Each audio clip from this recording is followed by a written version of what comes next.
లూకా సువార్త 21వ అధ్యాయము 36వ వచనం. కాబట్టి మీరు జరగబో వీటి నెలను తప్పించుకొని మనుష్య కుమారుని ఎదుట నిలబడుటకు శక్తిగల వారగునట్లు ఎల్లప్పుడూ ప్రార్థన చేయుచు మెలకువగా ఉండుడని చెప్పాను. ఎల్లప్పుడూ ప్రార్థన చేయుచు మెలకువగా ఉండుడని చెప్పాను. ప్రియమైన దేవుని బిడ్డలారా, చదువుకున్న ఈ వాక్య భాగంలో యేసు ప్రభువు వారు తన శిష్యులతో ఈ మాటలు మాట్లాడుతూ వచ్చాడు. మనుష్య కుమారుని ఎదుట నిలబడుటకు శక్తిగల వారగునట్లు అన్నాడు. ఉదాహరణకి ఒక జంతువు పిల్లి ముందు నిలబడడానికి ఒక ధైర్యం అవసరం, పులి ముందు నిలవడానికి మరొక ధైర్యం అవసరం, కుక్క ముందు నిలబడడం కూడా మరొక ధైర్యం కావాలి. ఒకవేళ సర్పం అయితే దాని ఎదుట నిలబడాలన్నా కూడా ధైర్యం కావాలి. అంటే మన ఎదుట ఉన్నటువంటి ఆ జంతువు లేక ఆ పక్షి దాని యొక్క స్వభావం ఎంత దారుణంగా ఉంటుందో, ఎంత ఘోరంగా ఉంటుందో దాన్ని ఎరిగి మనం ఏం చేయాలి? దాని ఎదుట ధైర్యంగా నిలబడాలి. అవునా? అలాగనే ప్రభు ఎదుట మనం నిలబడాలని వాక్యం సెలవిస్తుంది. అపోస్తుడైన పౌలు 2వ కొరింథీకి రాసిన పత్రిక 5వ అధ్యాయము 10వ వచనంలో ఇలా రాయబడింది. ఎందుకనగా తాను జరిగించిన క్రియల చొప్పున అవి మంచివైనను సరే చెడ్డవైనను సరే దేహముతో జరిగించిన వాటి ఫలమును ప్రతివాడును పొందునట్లు మనమందరమును క్రీస్తు న్యాయపీఠం ఎదుట ప్రత్యక్షము కావలయును అన్నాడు. మనమందరమును క్రీస్తు యేసు న్యాయపీఠం ఎదుట ప్రత్యక్షము కావాలి.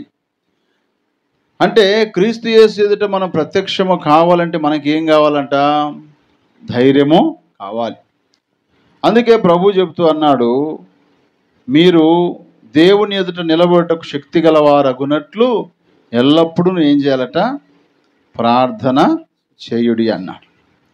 అంటే ఒక వ్యక్తి యొక్క జీవితంలో దేవుని ఎదుట నిలబడాలంటే ఆ వ్యక్తి జీవితంలో దేవునితో ఎంత సన్నిహిత సంబంధము కలిగి ఉంటే నిలబడగలడు.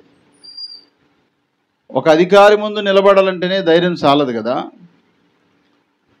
అలాంటిది భూమి ఆకాశం కలగజేసినటువంటి దేవుని ఎదుట మనం నిలబడాలంటే మనకు శక్తి కావాలి. అది భౌతికపరమైనటువంటి శక్తి కాదు, ఆధ్యాత్మికమైన శక్తి. ఈ ఆధ్యాత్మికమైన శక్తి, ఆత్మ సంబంధమైన శక్తి ఎప్పుడు మనం కూడగట్టుకుంటాము అని అంటే ప్రార్థన కలిగినప్పుడే. సింహాల ఎదుట నిలబడడానికి ధైర్యంగా ఉన్నాడు దానియేలు. కారణం ఏంటి? తన జీవితంలో దినమునకు 3 మార్లు ప్రార్థన చేసేవాడు. షడ్రకు మేషకు అబేద్నెగోలు అగ్నిగుండములో వేస్తే కూడా అక్కడ నిలబడడానికి ధైర్యం కలిగి ఉన్నారు. కారణం ఏంటంటే వారి జీవితంలో కూడా ప్రార్థన కలిగి ఉన్నారు. కాబట్టి ప్రియులారా, విశ్వాస జీవితంలో కొనసాగుతున్నటువంటి మన జీవితాల్లో కూడా ఒక రోజు రానే వస్తుంది. ఆ రోజున మనం అందరము కూడా క్రీస్తు యేసు ఎదుట నిలబడే సమయం వస్తుంది. కాబట్టి మీరు నా ఎదుట నిలబడడానికని చెప్పకుండా యేసయ్య ఏం చెప్తున్నాడు? మనుష్య కుమారుని ఎదుట అన్నాడు. మనుష్య కుమారుడు అనగా ప్రభువైన యేసే. కాబట్టి నా ఎదుట నిలబడుటకు మీరు శక్తి కలిగి ఉండాలంటే మీరు ఎల్లప్పుడూ ఏం చేయాలా? ప్రార్థన చేయుచు మెలకువగా ఉండండి అన్నాడు. అయితే ప్రార్థన చేయాలి అనగా దేవుని ఎదుట నిలబడడానికి శక్తి, ప్రభువా నీ ఎదుట నేను నిలబడే శక్తి నాకు దయచే ప్రభువా, నీ ద్వారా నేను బహుమానం పొందుకునే శక్తి నాకు దయచే ప్రభువా, ప్రభువా ఎల్లప్పుడూ ప్రార్థనలో మెలకువగలిగి ఉండటకు సహాయం చేయ ప్రభు అని ప్రభు సహాయాన్ని కోరాలంటే కూడా మనం ఏం చేయాలి? ప్రార్థన చేయాలి. ప్రార్థన చేయకుండా ప్రభు యొక్క శక్తి నాకు కావాలి అని దేవుణ్ణి అడగలేం. దేవుణ్ణి అడగడమే ప్రార్థన చేయుట. కాబట్టి ఎల్లప్పుడూ మీరు ప్రార్థన చేయుడి అన్నాడు. ఎక్కడి నుంచి ఏ ఆపద రాబోతుందో, ఎక్కడి నుంచి ఏ పరిస్థితులు రాబోతున్నాయో మనకైతే తెలియదు. కానీ ప్రార్థన అనేది చాలా ప్రాముఖ్యమైన విషయం. మెలకువగా ఉండి ఎల్లప్పుడూ ప్రార్థన చేయమని చెప్పాడు. కారణం ఏంటంటే మన జీవితాల్లో ఏదో ఒక రకమైన శోధన తప్పకుండా వస్తుంది. శోధన రానటువంటి వారు ఎవరయ్యా అంటే అవిశ్వాసులు. చెమట రాకుండా ఉండాలంటే ఏం చేయాలి చెప్పండి?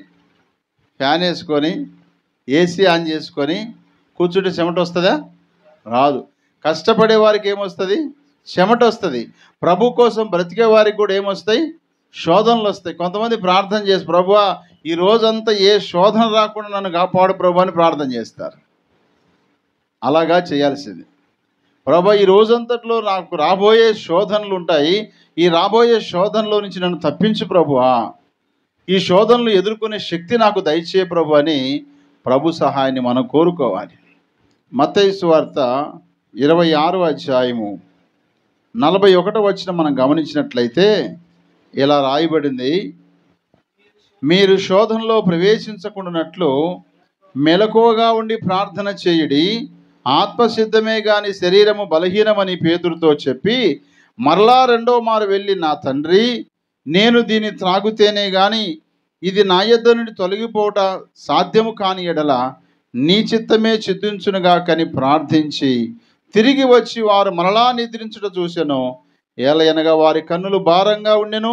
ఆయన వారిని మరలా విడిచి వెళ్ళి ఆ మాటలే చెప్పుచు మూడవ మారు ప్రార్థన చేసెను. అనగా ప్రభువైన యేసుక్రీస్తు వారు శిష్యులను బలపరుస్తున్నాడు. గెత్సేమనే తోటలో ఇక సిలువకు అప్పగించబడే సమయానికి ముందుగా గెత్సేమనే తోటలో యేసయ్య ప్రార్థన చేస్తూ, మీరు ఇక్కడ ఉండండి, నేను ప్రార్థన చేసుకొని వస్తాను అన్నాడు. ఈ లోపల వాళ్ళు ఏమయ్యారు? హాయిగా నిద్రపోయారు. అందుకోసమే ప్రార్థనలో ఏకీభవించాలి. ఒకరు ప్రార్థన చేస్తుంటే ఒకరు హాయిగా నిద్రపోయారు అనుకోండి, వారి జీవితాల్లో శోధనలో ప్రవేశించే అవకాశము ఉన్నది. ప్రార్థన చేసుకునేటప్పుడు వచ్చే శోధన ఏంటో తెలుసా?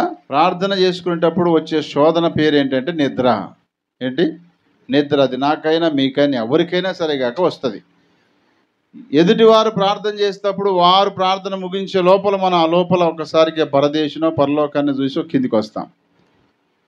అప్పుడే అయిపోయినా అని అంటాము, లేకపోతే ఇంతసేపా చేసేదని కూడా ప్రార్థన అయిపోయినాక కొట్లాడే విశ్వాసం లేకపోలేదు. అందుకోసమే క్లుప్త ప్రార్థనలు మనం నేర్చుకోవాలి. ఎక్కడ ఎలాంటి ప్రార్థన చేయాలో నేర్చుకోవాలి. భోజనానికి ప్రార్థన చేయమంటే అర్ధగంట ప్రార్థన చేశాడు అనుకోండి, ఆ అన్నం ఉంటుందా? కుక్కలు ఎత్తుకుపోతాయి. కాబట్టి మనం ప్రార్థన చేస్తే ఏకీభవించే వారికి కూడా కోపం రాకూడదు. ఎంతసేపు చేస్తాడు ప్రార్థన, ఎంతసేపు చేస్తుంది ప్రార్థన, ఎక్కడ లేని ప్రార్థన చేస్తారని చాలాసార్లు కళ్ళు మూసుకొనే ఉంటాము, ప్రార్థనలు ఏకీభవించే ఉంటాము, కానీ మనసు లోపల ఎట్టుంటుంది? సనుగుడ మొదలైతే లేదా?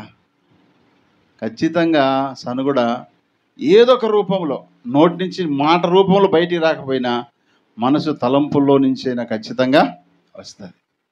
యేసు ప్రభు వారు గెత్సేమనే తోటలో ప్రార్థన చేస్తున్నప్పుడు శిష్యులకు ఒక మాట చెప్పాడు, మీరు శోధనలో ప్రవేశించకుండాలాగన మీరేం చేయాలా? ప్రార్థన, మెలకువగలిగే ప్రార్థన చేయండి.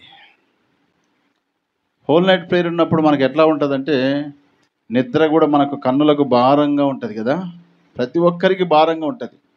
యేసు ప్రభు శిష్యులు కూడా రాత్రిపూటే కాబట్టి నిజంగా వారి కన్నులు నిద్రతో భారంగా ఉన్నాయట, భారముగా ఉన్నాయి. కాబట్టి భారమైనటువంటి నిద్రమత్తుల్లో ఉండి మనం ప్రార్థన చేసే దానివల్ల ప్రయోజనం ఏమి లేదు. మెలకువగా ఉండి ప్రార్థన చేయండి, మీరు శోధనలో ప్రవేశించకుండా మీరు కాపాడబడతారని ప్రభువైన యేసయ్య తన శిష్యులతో మాట్లాడుతూ వచ్చాడు. కాబట్టి ఎల్లప్పుడూ మెలకువగా ఉండి ప్రార్థన ఎందుకు చేయాలంటే, శోధనలో ప్రవేశించకుండా ఉండులాగున మనం ఎల్లప్పుడూ మెలకువగా ఉండి ప్రార్థన చేయాలని దేవుని వాక్యం మనకు సెలవిస్తుంది. కాబట్టి మన జీవితాల్లో ఇలాంటి ప్రార్థనలు చేస్తూ మనం ముందుకు కొనసాగుటకు పరిశుద్ధాత్మ దేవుడు మనకు సహాయము చేయునుగాక. ఆమేన్.